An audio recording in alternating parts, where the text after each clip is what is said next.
What is up, everybody? Welcome to Pub Sports Radio. This is the Draftkings picks and prediction show for UFC St. Louis. We have Derrick Lewis going against Rodrigo Nascimento. We have a 13-fight card as of now, and card I'm actually looking forward to. I think a lot of these fights are going to be very fun. There's a couple ones that I could care less about, but there's a bunch that I think are going to be very fun. I think we're going to get some finishes as well. We have fights that are heavily favored doing inside the distance. So looking forward to it. Always nice to have a fight night card that is not at the Apex, and this is certainly one of them. So we are here on a Wednesday. We got Gordo, Weezy, and Monk. We'll kick it to Gordo. Gordo, are you still going to the card this weekend? I am, and I'm more excited than ever, man. It's going to be a good one. Lacking a bit of the name value, but who cares when you have great stylistic matchups like we do? It should be a good time. I am looking forward to going out there and having ourselves a good card, and hopefully it'll be made even better with some good DraftKings lineups here. So excited to break it down with you guys. Let's see what we can dive into. Yeah, Weezy, how are you feeling about the card from a DraftKings perspective? It's an interesting card. Definitely put together a few lineups that I like today, but I think it's a pretty good one from a DraftKings perspective. A lot of great fights to target, not a lot of great ones to fade. So it's going to be an interesting one to break down. And there's 13 fights, so we got a pretty full card here to work with as well. So it's going to be interesting to hear what you guys have to say. Yep, and last but not least, we got Monk in the building. Monk, you looking forward to UFC St. Louis? Yeah, definitely, like Gordo said, excited. This one is not at the Apex, and we've got, I know he always goes for Derrick Lewis. Now he gets to go to I don't know if you've ever been to a Lewis fight, but now he gets to see Lewis this Saturday, which is super great against Nascimento. We got some, a decent decent main card, and some one-hitter quitter type guys on the card as well, which always makes things exciting. So, I'm looking forward to it for sure. Sounds good. Could not wait to break it all down with you guys. Before we get into it, if you guys could like the video, subscribe here to Pub Sports Radio. We go live every Wednesday at 9 o'clock Eastern. We got Elijah One Dream in the building. Let's freaking go. Let's get it. And then we got the man behind the OnlyFans, Dixon Sider. What is up, Dixon? Best of luck to you this week. All right. With all that out of the way, I say we just dig right into it. We're going to start with the fight to target, and we'll kick it to Gordo. Which fight is your favorite to target for UFC St. Louis? Oh, man. Where do I even start? There are so many good fights to target. Let's go with one of my personal favorites on the card. And that is going to be Chase Hooper versus Viacheslav Borshchev. That should be a very fun fight. It is a typical stylistic striker versus grappler matchup, and it is one that is really interesting to see whose style is going to prevail in this matchup. But what I do think it is a very high-scoring DraftKings opportunity here. Chase Hooper, every time it goes out there, we know he has a great ground game, great ability to push forward, and he is someone who I do think has a path to victory against a guy, Borshchev, who has been taken down several times before. That is definitely a path for a good DraftKings ceiling, whereas Borshchev is a guy who himself has a ton of power on his feet. We've seen Garcia go out there, knock down Hooper, put up a lot of scores in the process of that time too. So both these fighters have their path to success. Both these fighters have their path to an optimal lineup, and I will be rostering both sides. Yep, I like it. Weezy, what is your favorite fight to target? I came up with a few of them this week. I'll leave some of these other ones for you guys. I'll go with Goff Waters. It's a Billy Goff fight, and the guy's got 100% finish rate in his wins. And he just brings an insane amount of pressure and volume. He will mix in the wrestling, and he's extremely hittable. So a guy like Waters, who's got a ton of power, he's got a pretty good guillotine choke of his own, and puts a good amount of volume on his opponents. I think that this is going to be, just an absolute crazy war of a fight as long as it lasts. It's probably about a little bit better than 2/3 of a chance that it's going to finish inside the distance. And, Waters isn't that expensive of a favorite, and Goff is a nicely priced underdog here. I think whoever wins this fight is probably going to be optimal just because of the fight style that Billy Goff brings every time. So that's a great one to target this week. Yeah, there's so many fights I want to target, but one, there's like an echo. I don't know what's going on. But the one I do want to target the most is probably going to be the Terrance McKinney Esteban Ribic fight, just because it's a Terrance McKinney fight, and whenever Terrance McKinney is fighting, I am always going to target his fights very heavily. Minus 800 for the fight doesn't go to decision, which honestly feels a little short. Like, I feel like they could put it at minus 1,400 and nobody would really bat an eye. This fight is going to finish inside the distance. It's probably going to finish under 1.5 rounds, probably in the first round. And I think somebody's getting served here in this one. So I'm going to be targeting this fight heavily this week. Monk, what is your favorite fight to target for UFC St. Louis? Yeah, yeah, definitely like that one. I'll get different. I'll go Ulberg and Menifield here. Ulberg obviously has a path to victory that does score very well, even if he is 9,300. He's made the optimal lineup 3 out of his 6 fights since 2021. And Alonzo Menifield is on one hell of a tear, super tough, and can be losing fights until he's not. Dustin Jacoby and several other fights that he's been in. So at that price, 6,900, basically any win puts him in the optimal lineup, even a decision. If he scores 70 to 75 points, I'd love to see that. And Ulberg, if he is, I know he's hard hitting and whatnot, but if he sharpened his skills even more since the last fight, can he finish Alonzo Menifield? Only been finished once in his pro career. So either way, I think this one scores pretty well, and love your guys' options. And this one was number 4 on my list. All right, so we talked about a bunch of good fights to target. Let's touch on some fights to fade, and we'll start with you, Gordo. Which fight are you fading for UFC St. Louis? Well, I appreciate you letting me go first, and I'm going to do the exact same thing. I'm going to get rid of the fight that is going first this week. I do not like the Hardy versus Aldridge fight too much on DraftKings this week. It is one that is expected to go all 15 minutes, and one that is actually a pretty close fight. I think that you can make arguments for both sides, but both sides really result in poor DraftKings scores. I'm not a fan of either of these fighters when their DraftKings methods. They're not going out there and finishing at too high of a clip, and we have seen both these fighters put up sub 60-point wins, right? They're not necessarily the best DraftKings scores. And for that reason, in a fight that is expected to go 15 minutes, I will pass on these two. Give me the fade on Aldridge and Hardy. Yeah, I wanted to try to get a little bit different, but I mean, that's the fight I'm fading as well. Just really have no interest in it. They are at intriguing price tags. It's just the fight as a whole just doesn't really intrigue me, at least from a DraftKings perspective. So that's one I'm definitely fading this week. Usually I like to kind of target the first fight of the card, but it's Veronica Hardy, JJ Aldridge, so I'm staying away. Monk, what is your favorite fight to fade for this week? Yeah, kind of for the same reason. It's going to be the Ricci and Pennington fight. Torres, if you're not up to speed on things. But yeah, we're right in that lower mid range. I'm just thinking this one probably goes to decision. I know Tisha Torres has not fought in 2 years, had a kid. I'm not interested in really in that narrative whatsoever. I think this one could be pretty tough. She's always been tough in most of her fights. Same with Tabitha Ricci, do go to decision. I don't expect really anything different. I do favor Ricci, but I think the winner scores, an unimpressive amount of DraftKings points this week. So give me Ricci and Pennington as another fight to fade. Yeah, it's hard to get to those fights when we just have so many incredible fights to target this week. And Weezy, what is your fight to fade for this week? Yeah, I'm going with Hadley and Johnson. Most likely this one goes to decision. Neither guy offensively wrestles much. Johnson scores 2.5 DraftKings points per minute.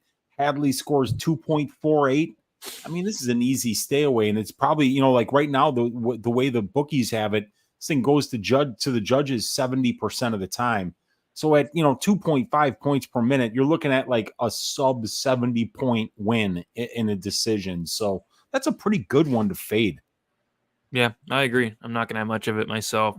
All right, let's move on to the fighter to fade, and I'm going to kick this one off. I'm going to be fading Sean Woodson at 9,100. I like him to win the fight, but I don't think he has much finishing upside. I mean, Caceres is super tough. When Caceres is losing inside the distance, it's by sub. So maybe Woodson could sub him, but I doubt it. I think this fight goes to decision at a high clip. I don't think Woodson's going to wrestle at all. I think it could be even lower volume, just the way Caceres, his style, the way he fights. And then you have so many great guys around Woodson. You got Despaigne, Rębecki, Waters, Buckley, who I like more, Rębecki up top. So, Woodson's somebody I'm comfortable just staying completely away from at in this 9K range. So give me a Woodson as the fade for me. Let's go to Weezy. Which fighter are you fading for this week? That's what I wrote as well, dude. I think it's a great fade this week because the prices of the fighters around him are a lot more likely to finish, or they're just higher upside fighters because they wrestle more or score more points per minute. I'd rather have the fighters around him. 89 points per win for Sean Woodson. It's okay, but it's not phenomenal. And Caceres is so hard to finish, so the most likely path is by decision with very little grappling, and I try to avoid those kind of fighters at 9,000. Yep. Monk, which fighter are you fading this week? Let's see. Well, everything on my computer outside of StreamYard just crashed, so why don't you come back to me? Give me 1 second. All right, Gordo, which fighter are you fading? Well, I originally did have Sean Woodson circled as well here, which is, maybe a bad thing because I've been to every single one of Sean Woodson's last 3 fights, and he's never lost in front of me. So I have to warn you guys, he'd probably win here. Just good luck, charm, and all. I got to warn you. But no, truthfully, he's the guy I did circle here for my fade up top. If I wanted to give a second option, it would be the guy right above him and Kevin Jousset. I also think he wins, and I do think he is a decent option, especially compared to Woodson. But if we're comparing him to a Rębecki and Ulberg, a Despaigne, or Ruziboev, I do think he is in the lower tier people I'm targeting. Although he has a ton of volume and I think he wins at a decent clip, I'm not as high on his path to victory because he is reliant on striking volume. I don't see much grappling path to victory. I don't see a finish 100% of the time. Therefore, the people around him do think have higher ceilings. All right, Monk, you got it. Yes, we're good. Sorry about that. Good. Unfortunately, I was semi-panicking, so I barely heard anything you guys said. Hopefully, no one said Joaquin Buckley, because that's kind of who I'm looking to fade this week. I think there's a stat. I believe it's only 38% of his UFC fights he has scored over 100 points. And I think he's going to need that this week at 8,700. I know the narrative on Ruziboev is he can't win at welterweight, or at least that he loses often at or all of his losses or something. I don't know. A ton of losses at welterweight. We'll just say that. And it's on short notice, but both of these guys are, fought on the exact same card last time. I think it's been like a month and a half, something like that. I just think Buckley's going to have to score well over his average, and I don't know if Ruziboev is going to allow him to do that. So at 8,700, I think it's a bit too steep, and I'm going to look to fade Buckley, who has yet to make the optimal lineup. 0 for 9 since 2021. That's worse than I forget. Someone else that we'll talk about later I forget. I'll have to look it up, but 0 for 9 is very, very bad. Jeez, that's a crazy stat. Considering Buckley does have like a lot of finishes too. So exactly. That's wild. So that's great info there. We all three said Buckley though already, Monk. So thanks a lot. Did you really? No, that's no. I was like, that's not. That can't be. No, we said like Sean Woodson, and I think Gordo agreed, and then he also had like Jousset up there. But yeah, that's a very interesting stat there. I did not even know that. All right, let's move on now to our favorite dog. Let's start with our Uncle Weezy. Weezy, who's your favorite dog this week? I'm going with Billy Goff this week. He's the Bootsy Collins Memorial Dogs Are Barking pick of the week. This dude's got crazy forward pressure, a lot of volume. He's very durable, and he's got good recoverability, and he's got power, and he can throw to the body and to the head and land there and shut you off, whether it's to the body or to the head. He's got kind of like the perfect style to neutralize somebody like Waters that's going to use a lot of kicks and need distance in order to get his best work off. So Goff is just not going to let him do that. He's going to put him on the back foot. So I think if he does that, I think he's going to break this guy, and with a lot of volume to go along with it. So I think that not only is Goff a great underdog option, I think he's going to put up triple digits this week in a win. So I love him this week. Yeah, I saw that price tag and I was surprised because I think this fight's a lot closer than that 7,400 indicates. For me, I'm taking a guy with some upside in my opinion. I think if this guy's winning, he's going to score very, very well. I'm actually picking him to win as well. It's going to be Nursulton Ruziboev at 7,500. I still feel like there's a lot of question marks about this guy. I feel like we don't know a ton about him, but what we do know actually is that he does hit very hard.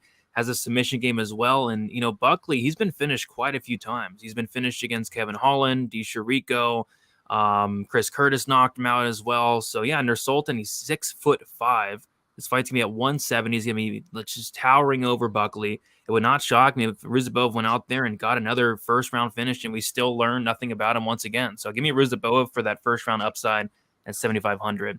Let's go to Gordo. Who is your favorite dog for this week? I think there are a ton of loud dog, all with a ton of upside. Let's go with one who maybe has the most upside, but also a very low floor. Terrance McKinney, 7.3K. We have to mention it every time we talk about DraftKings fights here, just because he is that really boomer bust option. He has the ability to go out there and score 110, 120 points of victory, or also about 10 in defeat. He has 5 minutes of cardio, and if this fight was at cardio parity, I think I'd be a lot higher on him. But still, I think he's a winnable matchup in front of him. Ruziboev, although extremely durable, never been finished, I just think lacks a lot of the skills. And if it wasn't for the cardio, I think Terrance McKinney would be favored here, although that is a big red flag. In this matchup here, though, the same way you just talked about Ruziboev, in a win for McKinney, he is going to score very, very well. I do think he has the ability to go out there and get a first-round finish. You look at a guy in Ruziboev here, he was taken down 11 times by Louis Gorazubov, and I do think there is a grappling path to pick for McKinney, 3 by Camilo Leclerc, as well as only 52% striking defense, and Terrance does hit hard. Path to victory is there for an early finish. A lot of risk, but I'm willing to play into it at 7.3K. Yeah, another guy with round one upside. Monk, who's your favorite dog for this week? Well, let's get greasy. Alonzo Menifield, $6,900. Listen, Carlos Ulberg, on a very good run. But who is he beating, guys? We're talking Fabio Charant. We're talking Tafon and Chukwi, Nicky Gums, Ihor Pateria, the one and only, and Da Un Jung. That's his last 5. Less than unimpressive for sure. Now, Menifield's not fighting the best of the best.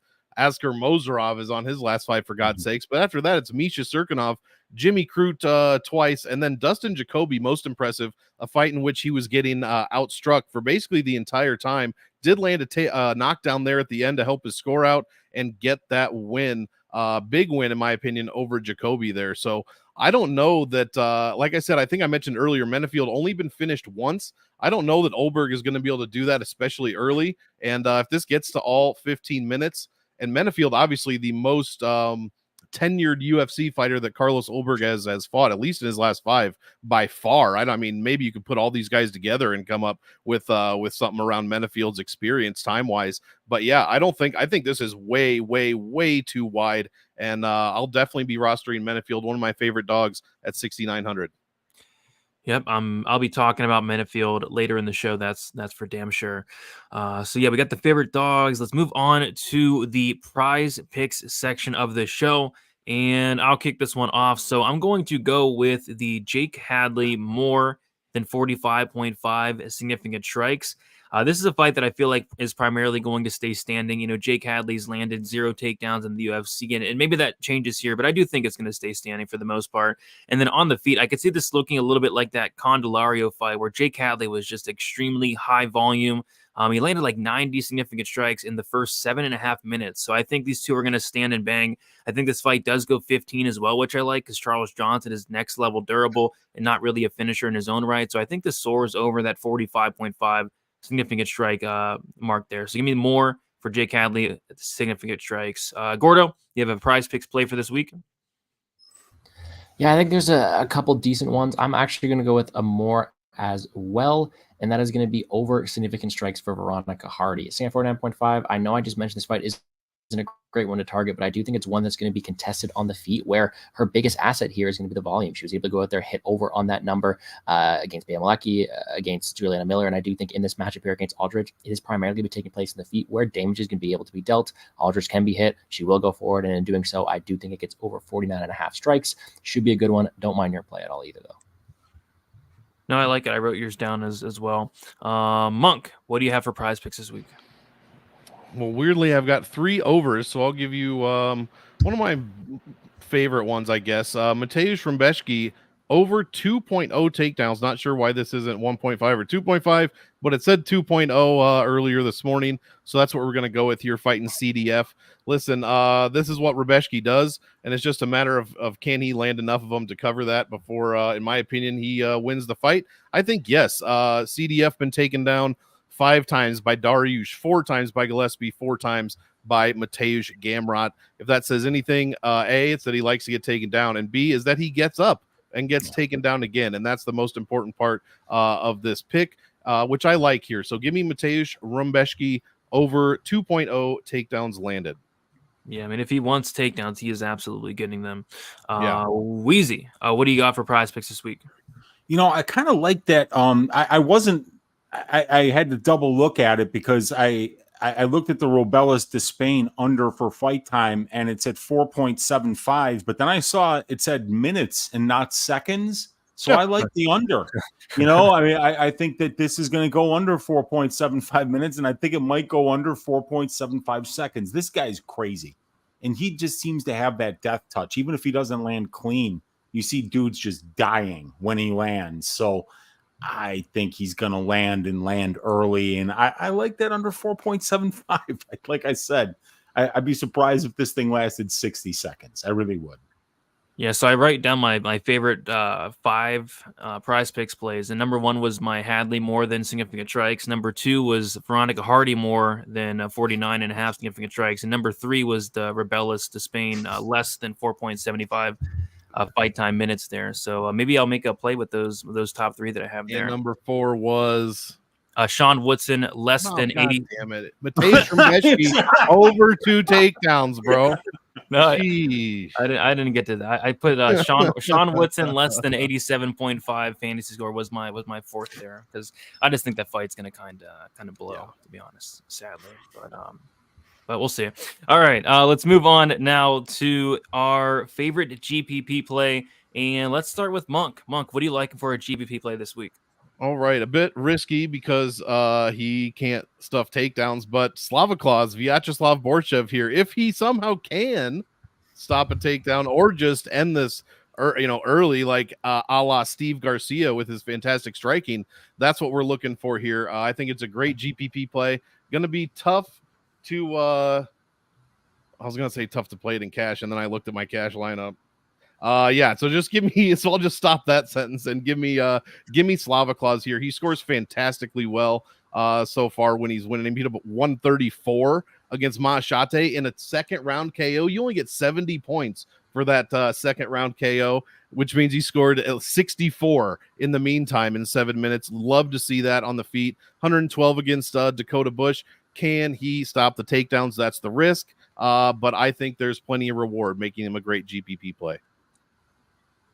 And you get to see the dance as well. So that's why I'm picking him. That's that dance, man. That dance is gonna be sick.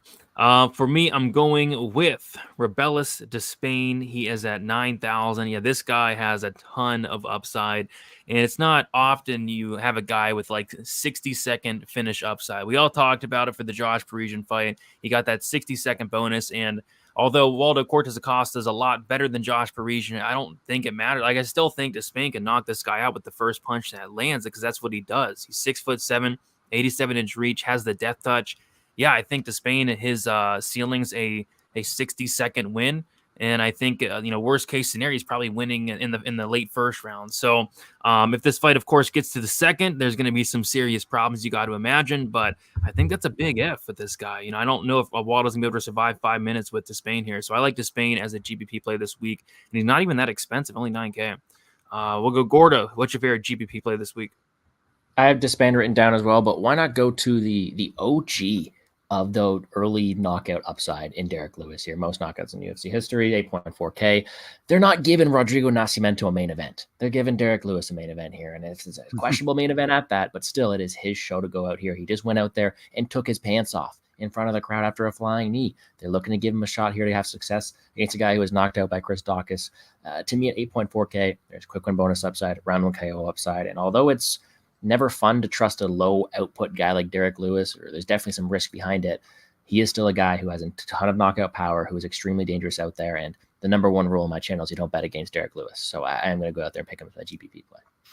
Yeah, I remember I bet it against Derrick Lewis one time. I bet on Curtis Blades at like minus 300, minus 350, thinking, hey, Curtis is going to take this guy down. And no, he got knocked out brutally. Just brutal uppercut there. So yeah, ever since that fight, I haven't bet against Derrick Lewis for that reason. He terrifies me. Weezy, what is your favorite GPP play this week? Yeah, I mean, when I'm looking for a GPP play, I'm looking for upside. And when I'm looking for upside, I go to Uncle Weezy's ass shaving of the week. Esteban Ribovics, ladies and gentlemen. He's got big-time cardio, durability, and heart advantages. And I mean, think about it, all 3. Ribovics has got crazy cardio. Terrance McKinney's amongst the worst in the division. Ribovics shows amazing heart coming back from getting like dropped, and he's been put in some bad spots. Camuela Kirk had him in mount and had his back for like 4 minutes. Ruziboev dropped him. Ruziboev had him in some bad spots, but this guy always finds his way out and keeps fighting, and he'll never quit on himself, while Terrance McKinney quits on himself the second the clock hits 3 minutes. Yes. And, and the durability advantage as well. It's all, these are all things that Ribovics is extremely good at, and they're all things that Terrance McKinney is extremely bad at. I mean, you really have to feel very confident that if you get past 2.5 minutes in this fight, that McKinney's win equity goes close to zero. So I really like Ruziboev this week. I think he's going to absolutely destroy Terrance McKinney and score a ton of points in the process. Yeah, makes sense to me. And then I think we have Gordo. Who's your favorite GPP play? Yeah, it's Derrick Lewis, man. I think he's got a ton of power early on. Oh, you already won. Okay, Monk. My bad. Slava Claus. I want to see him dance. Bust out the Russian Kalinka. Let's go. I think we're done with the GPP. Sorry, the vodka is starting to kick in. I don't know if you guys have heard. I'm now an alcoholic. Ever since the UFC Atlantic City, I decided, hey, gonna get into alcohol a little bit. Just nice every night. Just get a lot of alcohol in me. Thank you, Gary Copeland. I'm now an alcoholic. It's ruining my family. Appreciate it. Shout out Gary Copeland. All right. Yeah. Let's move on to our favorite cash play. And let's start with Monk. Who do you got for cash this week? I love when I'm on the same side as Weezy's ass shaving of the week. And I love Esteban Ribovic this week as well. Like a lot at 900. I think that's just fantastic. I love this kid. I think he's going nowhere but up. And I got a lot of questions on Terrance McKinney. You know, it's funny you said 3 minutes. It's right about the 2-minute mark that I'm always pulling out my phone and texting buddies. What WTF is he doing? Like in every single McKinney fight that he hasn't won after 2 or 3 minutes. This guy, I mean, just some of the worst fight IQ. Talking about the limitless pill last week. This guy could use the limitless pill for sure. He's knocking guys out like Eric Gonzalez, Mike Breeden, Brendan Murat. I mean, none of these, you might not know who Esteban Ribovic is. He might not be a household name. I shouldn't say you might not know. He's not a household name, but he's much, much better than those 3 guys that I just named for sure. So I love this spot, love it for GPP, but I also love it for cash. I think it's a super solid spot that is going to pay off because McKinney's not going to decision. That's not going to happen. So we're going to see a finish here, probably quite a bit of volume, and hopefully a good DraftKings score for our cash lineups. Monk, you should put some respect on Brandon the Kid Murat. Oh, sorry. My apologies. Some respect on Brandon Murat. Well, you should put some respect on it because it's Brendan, not Brandon. So it's we'll get there. You got vodka. It's the vodka. I'm a drunk now. Gordo, what do you like for cash this week?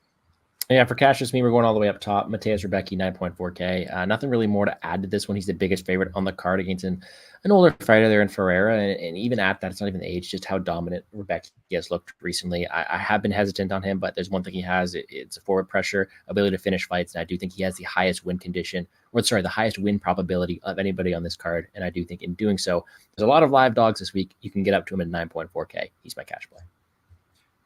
Yeah, for cash, I'm actually going to talk about somebody that somebody talked about for a GPP, and it's somebody I'm actually weirdly confident in. And, you know, I probably shouldn't be, but it's Derrick Lewis, 8,400. I just think he's so much better than Nascimento. Like, you know, I was looking through Derrick Lewis's record, and it's like, man, if he loses to Nascimento, he should be ashamed of himself. Like, it's going to be his worst loss in a very, very long time. I mean, Nascimento just went life and death with Dontel Mays in his last fight. So this should be Lewis landing a knockout shot at some point in this fight. I'm hoping it's early. I'm hoping it's not like in round 3. I'm hoping it's round 1 or round 2. And if it is round 1 or round 2 at 8,400, I think he scores very well. So give me Derrick Lewis to knock out Nascimento. Let's go to Weezy. Who are you liking for cash this week? Yeah, Brady, didn't like Nascimento go life and death in round 1 with Alan Badeau? No, he got his ass whooped in round 1. He got Alan at like 50. Yeah. It was terrible, man. And then Badeau gassed out and he finished him in the second round. But I remember thinking to myself, oh my God, dude, if Badeau is piecing you up, can you imagine like what Derrick Lewis is going to do to he's going to punch mud holes into his face. So yeah, I like Lewis this week. I like everything that you guys have said. I'll give you guys Despaigne just because, you know, I mean, the guy's win condition is death in 10 seconds. So I mean, you can't really price anything better than that. You're talking about a 25-point bonus for 60 seconds, 10 points for a knockdown. So even if he only lands one significant strike, you know, you're talking about 125.4 points. So I think you gotta And he could wind up sucking. We could find out that this guy Despaigne's a complete fraud. But up until this point, he's doing exactly what he needs to do, and he's winning dominantly. So why not just let the ball keep rolling there? Yep, 100%. Why not?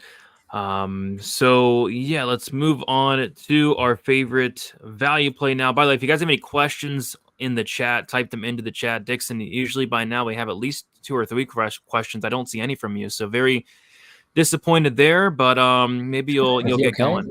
I don't know if Dixon. Yeah, Dixon, you all right? I'm equally disappointed.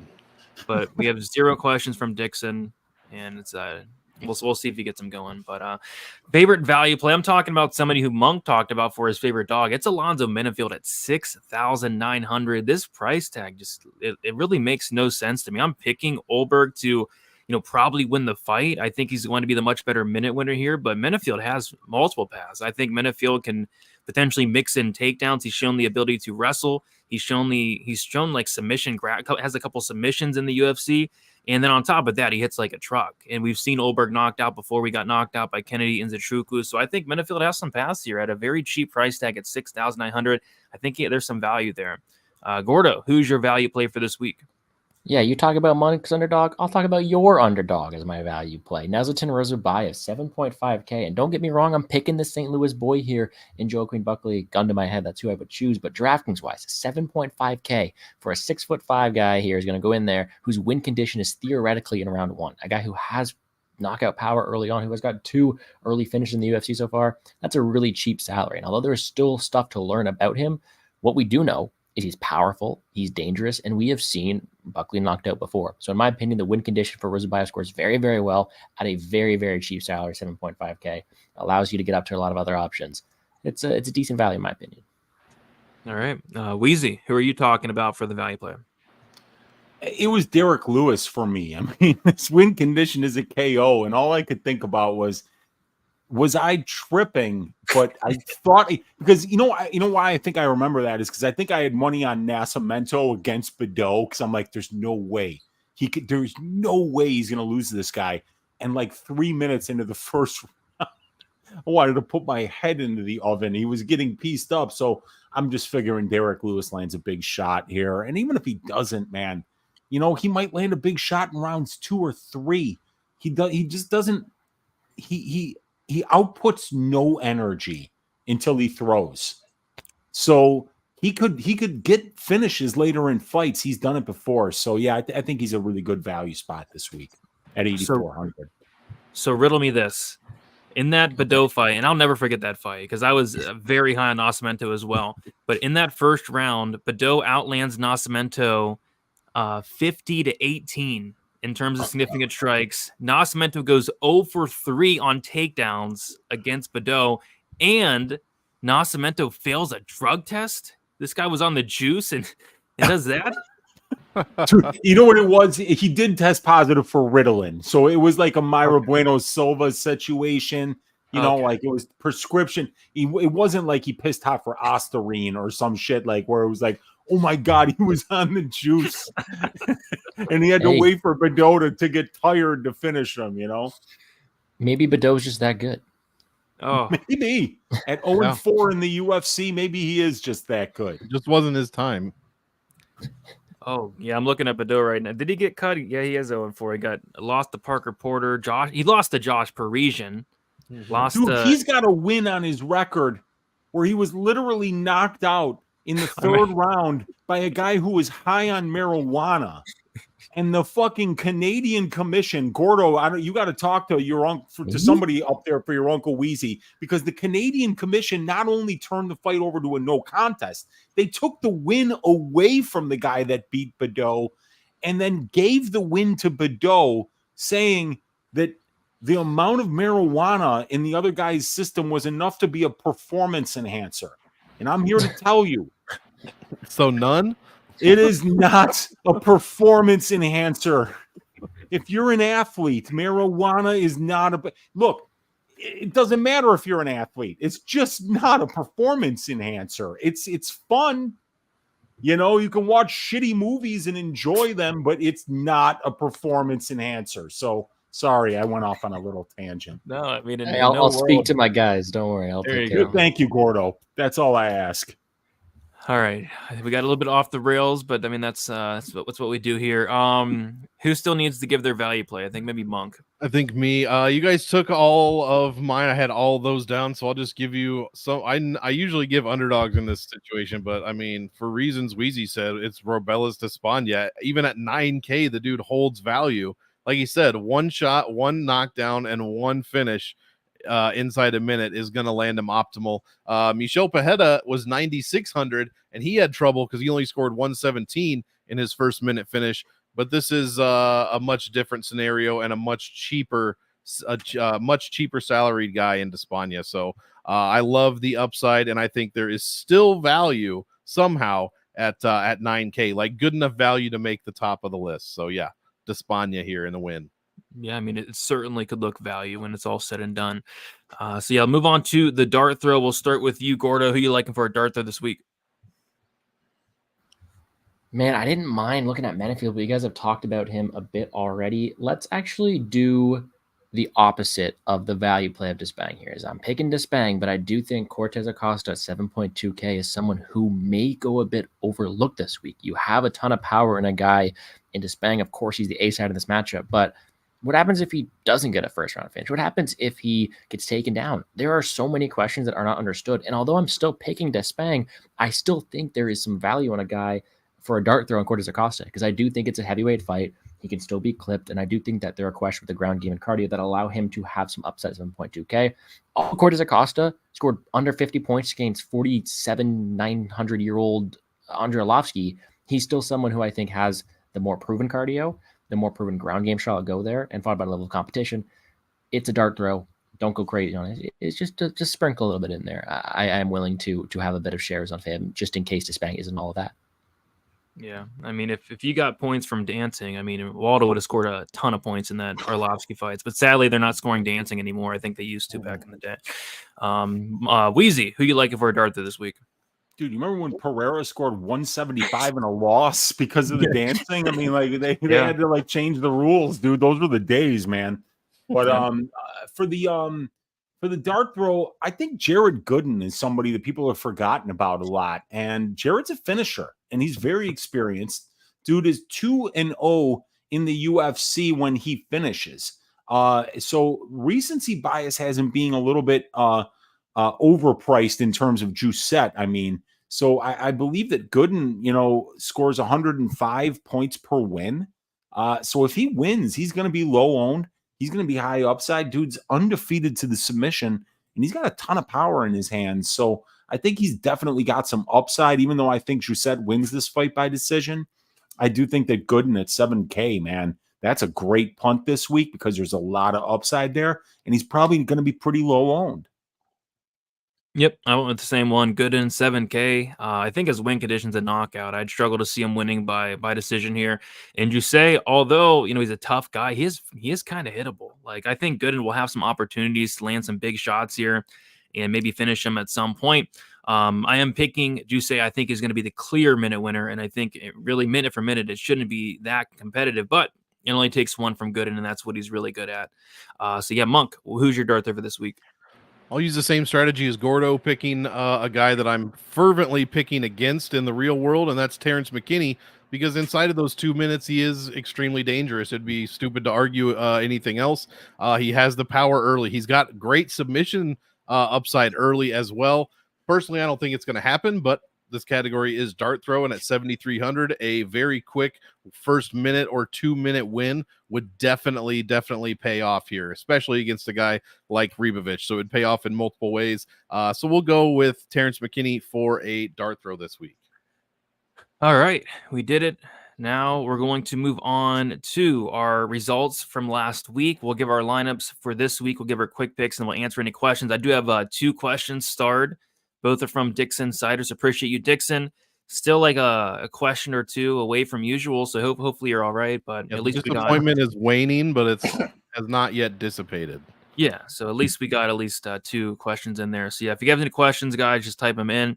All right, last week was pretty good for all of us for the most part. We have in 4th place was Weezy. He had my titty back oral by with 107, Deanne Barbosa with 77, Alexander Pantoja with 143, Joanderson Brito with 101, Alessandro Costa with 102, and Ihor Pateria with 0. Weezy scored 533.10, which is it's a good lineup, solid lineup. Yeah. As far as Gordo, he's had my titty back oral boy as well, 107, Alexander Pantoja 143, Jakar Close 73, Alessandro Costa 102, Jose Aldo 73, Ernesto Carrascate 56, Gordo scored 557.19.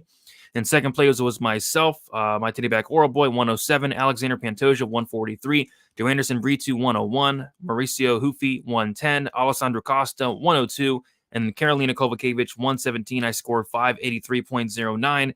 Wish I had Anthony Smith instead of Carolina. It would have been just a massive score. But in first place was Monk with Michelle Pereira 117, my titty back oral boy with 107, Pantoja 143, Mauricio Hufi 110, Steve Ursig 58, and he did have Anthony Smith with 94 at 6,800. Incredible call there. Monk scored 632.16. Monk, you killed it. I think we all did good, but you killed it.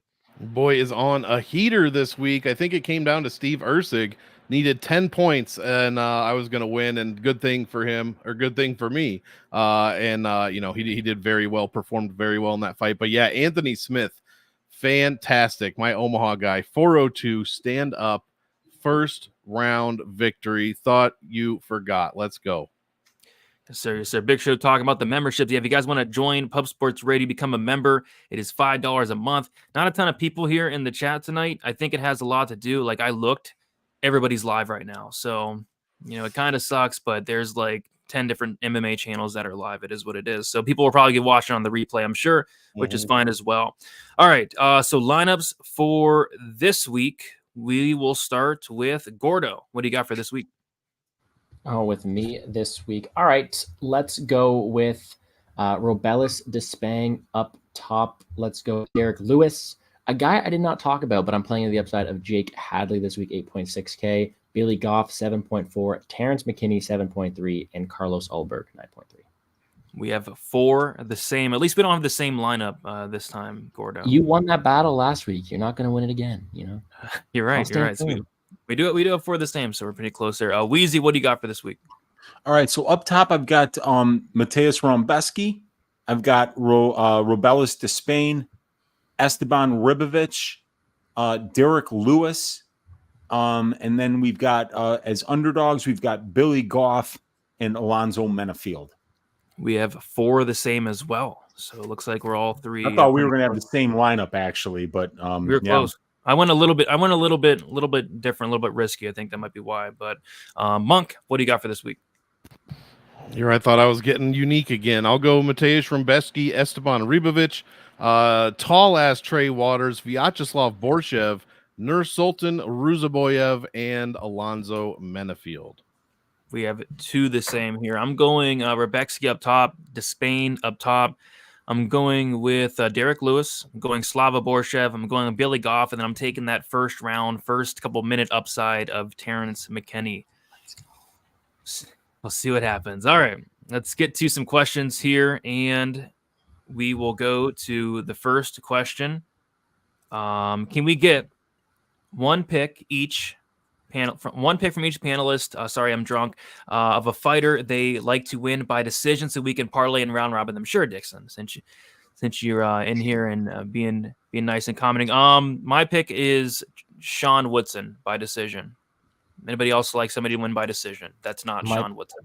I'll take Kevin Jousset, the Frenchman. Yep. Jousset by decision. There's 2. I've got a bet on Jousset by decision. Let me see who else I picked to win by decision. Derrick Lewis. Oh, God. I'm just kidding. I'm kidding. Don't know. You never know. It could be another. Wants to go Ruziboev, but I'll say Hardy decision. Why not? Hardy decision. Yeah. Why not? I've got 5 people to win by decision. You guys have named 3 of them. I will go with Jake Hadley to win by decision. Yep. I like that. All right, so we have 4 decisions there. Probably get really good odds on them, Dixon.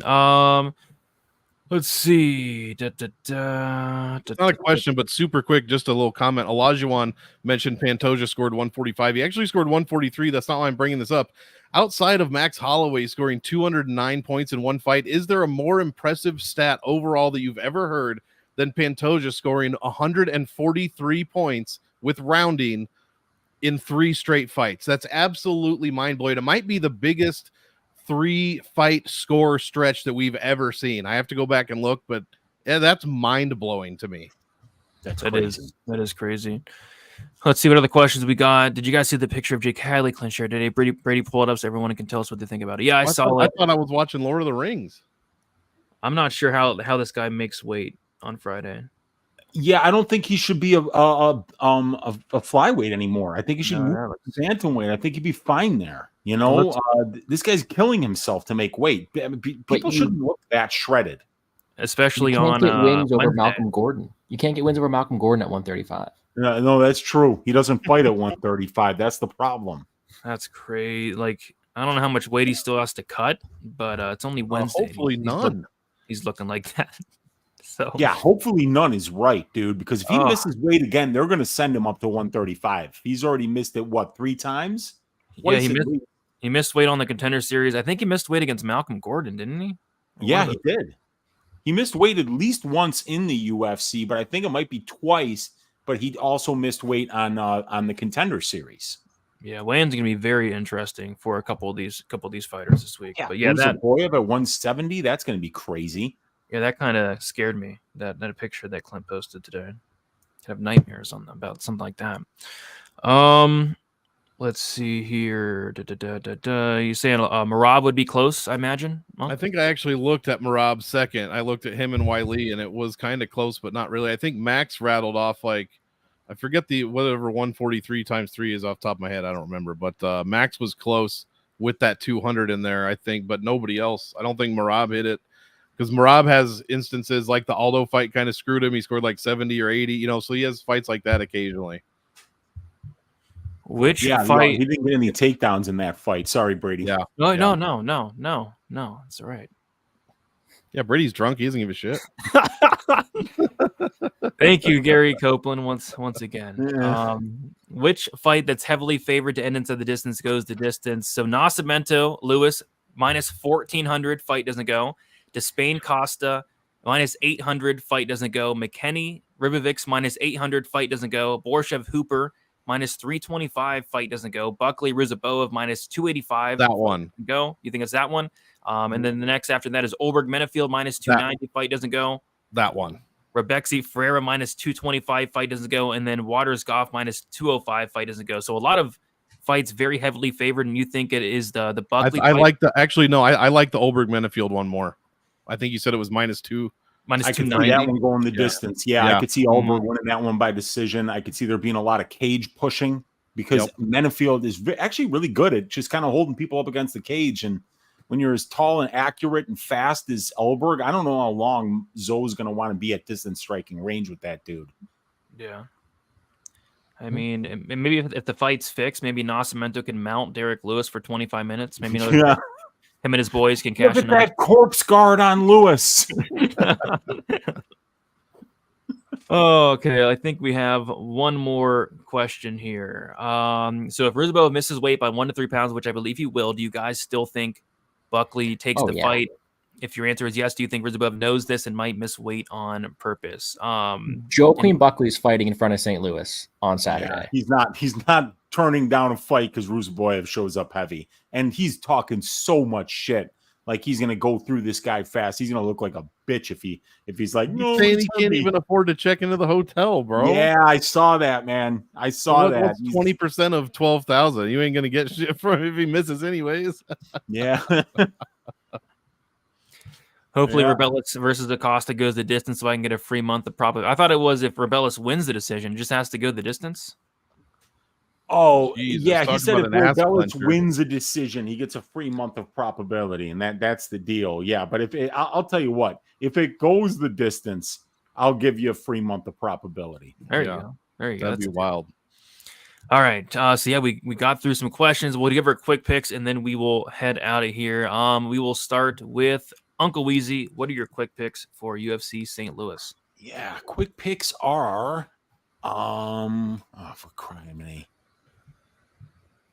Oh, God, for the love of God. Where is it? Fight card. It's not showing up for me either. Yeah, you got to go to fight card and then it'll go. So yeah, I'll go from the main event down. Derrick Lewis, 2nd round knockout. Buckley, 2nd round knockout. Ulberg by decision. Rębecki, 2nd round knockout. Woodson, decision. Despaigne, 1st round knockout. Slavaklaus, 1st round knockout. Ribovics, 2nd round knockout. Richie, decision. Goff, 2nd round knockout. Hadley, decision. Giuseppe, decision. Hardy, decision.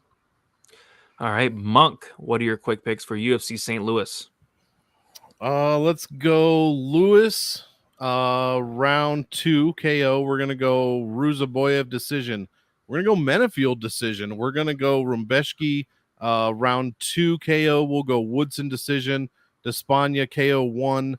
Borshchev KO 1. Actually, we'll go KO 1. We'll stick with that.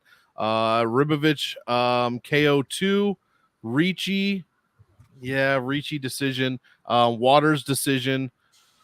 I'm going to go Johnson decision, and I don't like it. We're going to go Kevin Giuseppe decision and Veronica Hardy decision as well.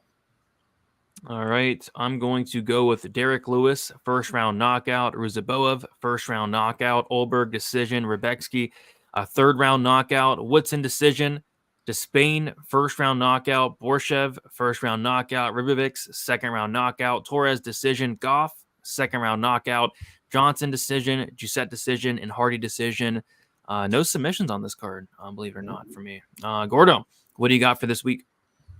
Usually we line up pretty well. I don't think so as much this week. We'll go Derrick Lewis, KO 1, Buckley, KO 2, Ulberg, KO 2, Rębecki, actually by decision, Woodson decision, Despaigne, KO 1, Hooper, sub 2, McKinney, sub 1, Ricci decision, Billy Goff, KO 2, Jake Hadley decision, Kevin Giuseppe decision, and JJ Aldrich decision. All right, there we go. This might be a good question to ask Dixon on the happy hour with Lou Betcha. He has some good insight on eye pokes and yam bags, but Ruziboev did cheat a lot in that fight, so you never know. If the ref that was reffing the my titty back oral boy fights in there, then yeah, if he sneezes he might take a fucking point. I had the points. I put money on the points for oral buy in that. And I was in the car, like hitting the steer. Like he really took a point for that. Like I had it on. I couldn't believe it. He like looked at the fence and this dude took a point. Didn't matter. He won anyways, but still, that was wild. That's the point deduction we get. You were driving and watching fights? No, I was riding and watching. Okay, I was about to say like that. That's no. That's terrible. There's too much stuff down here in Texas for all that. Oh yeah. People can't drive for shit down here. Oh, absolutely not. If it rains, it's like it's a blizzard. It's like, what is this? Moisture falling from the sky. It's crazy. Yeah. All right. So we did it. Good on time today. Let's kick it around. Gordo, what are your plans for this week for some content for UFC St. Louis? Well, I got to get it out of the way because we have to be there live in person Saturday afternoon. It's an earlier start time too, which won't be too bad. It should be a fun day there. You found all my content at the Plays and Fades YouTube channel. My full card picks prediction video is now live from both a betting and a drafting perspective. I'll also be putting out content on Establish the Run with Brett Apley. We do a DFS show there every week. We had a bunch of big winners, so shout out to everybody tuning in there, as well as a Best Bets video sponsored by Cool Bet on Friday. Check it out. Best of luck to everybody in all your DraftKings and betting endeavors this weekend.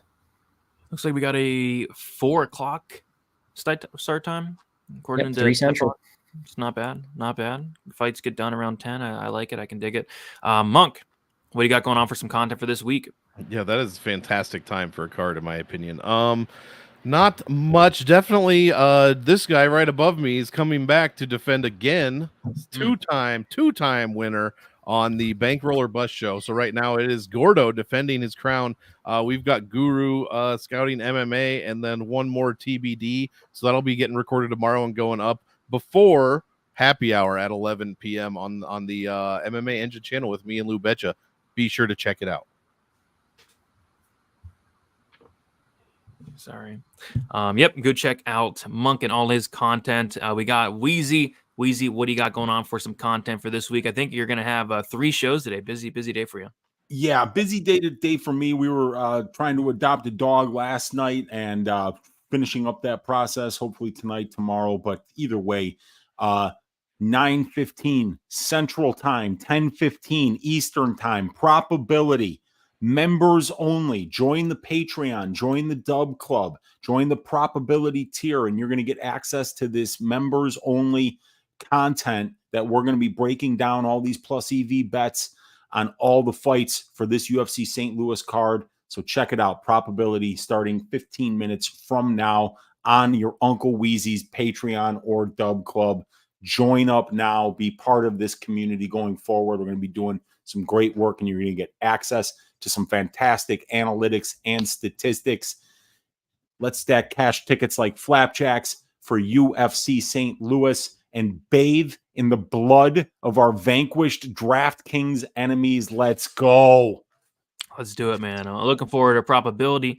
Been thinking about it all day. I'm excited to find some spots for tonight. Looking forward to that in about 15 minutes. You need to get Joe Budden. Prop it up. That's what you need to do. Hey, that would really complete this. I don't know if that's in the budget, but maybe one day. We'll see. Maybe one day. Yeah. So guys, check that out. And then other than that, going to be doing my regular content. I got my DraftKings video out, full card breakdown out, and then going to be going live Friday for some final thoughts, Saturday for best bet. And yeah, guys, enjoy the card. I think it's going to be a fun one. UFC St. Louis. I think we're going to get some violence. And yeah, guys, talk to you guys very soon. See you.